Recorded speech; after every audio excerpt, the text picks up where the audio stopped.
नमस्कार मित्रों, आज हम सुनने जा रहे हैं एक ऐसी अद्भुत कथा जिसने न केवल एक महान राजा का जीवन बदल दिया, बल्कि आने वाली पीढ़ियों को भी यह सिखा दिया कि असली सुख कहाँ छुपा है।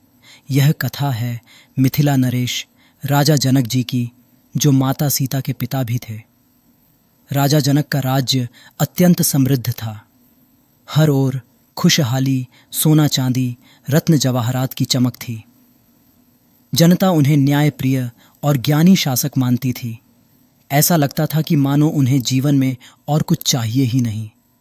परंतु उनके भीतर कहीं ना कहीं एक खालीपन था, एक सवाल था, असली सुख कहाँ है? क्या धन और वैभव ही जीवन का सत्य है?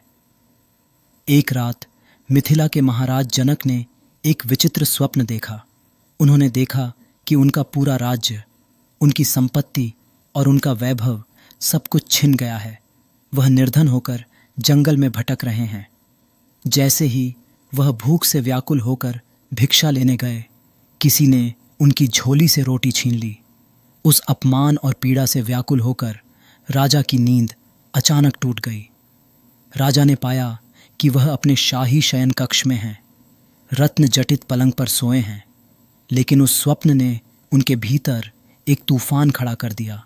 उन्होंने सोचा, क्या यह सच है जो मैंने देखा, या यह सच है जो मैं अभी देख रहा हूं? अगले दिन राजा जनक ने दरबार लगाया। विद्वानों, मंत्रियों और ऋषियों को बुलाया और प्रश्न किया, जो सपना मैंने देखा वह सत्य था, या यह राज्य सिंहासन सत्य है?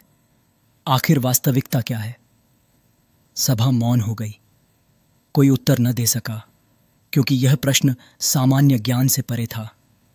इसी समय वहां पहुंचे महान ऋषि अष्टावक्र। उनका शरीर 8 स्थानों से विकृत था, किंतु उनकी बुद्धि और आत्मज्ञान अद्वितीय थे। उन्होंने मुस्कुराते हुए कहा, महाराज, न तो वह सपना सत्य था और न ही यह राज्य। सत्य तो केवल वह आत्मा है जो अपरिवर्तनीय है। सभा में सन्नाटा छा गया।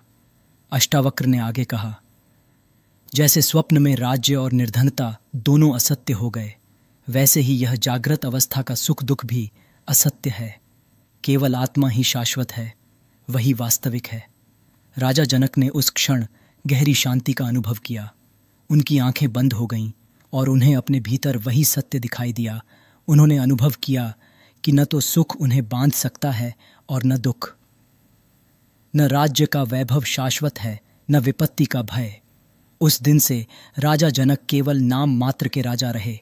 वास्तव में वे एक विदेह हो चुके थे, जिसे देह और जगत के बंधन नहीं छूते।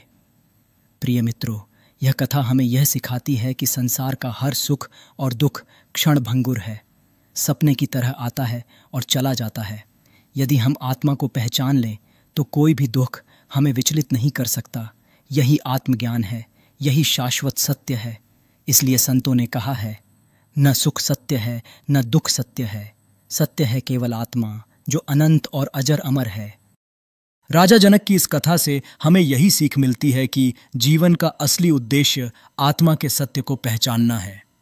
प्रिय मित्रों, अगर यह कथा आपको अच्छी लगी हो तो कृपया लाइक, शेयर और सब्सक्राइब करें, ताकि ऐसी ही आध्यात्मिक कहानियां आप तक पहुंचती रहें। धन्यवाद।